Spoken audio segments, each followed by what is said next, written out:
Nurses are a special breed of people. I know because there are several in my circle of family and great friends, all of whom are selfless, caring, loving people who not once in the time I have known them have ever thought of anything but their patients first. Two of them have been placed in life-threatening situations over the years simply because of their chosen field, and they never flinched. Much like doctors, they take an oath, do no harm, to always think of the patient first, and to never put anyone medically at risk. That last part is something worth repeating, to ensure that whatever they do, they never put a patient at risk. These are the lives they hold in their hands. The men, women, children, people of every age and every race and creed who come to them sometimes with their lives hanging in the balance. More often than not, all these patients want then is a smile, a caring touch, someone to tell them everything will be okay, even when they know chances are they won't. Those dedicated and exceptional professionals would never do anything, not even in the slightest, to put a patient or anyone at risk. It's not their job, it's their calling.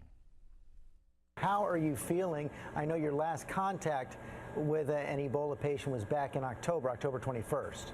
That's correct. I feel absolutely great. I think I've mentioned before I felt great since I've arrived, except for being maybe a bit sleep deprived after all of this. But I am completely symptom free and really happy to be back in my home in Fort Kent.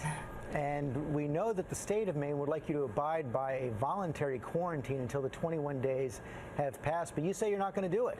You know, I remain really concerned by these mandatory quarantine policies from aid workers. I think we're just only adding to stigmatization that, again, is not based on science or evidence. And if these restrictions are not removed for me from the state of Maine by tomorrow morning, Thursday morning, I will go to court to attain my freedom. Kaci Hickox knew the risks when she took a position with the humanitarian group Doctors Without Borders to place herself voluntarily in the midst of Western Africa, ground zero for the Ebola virus.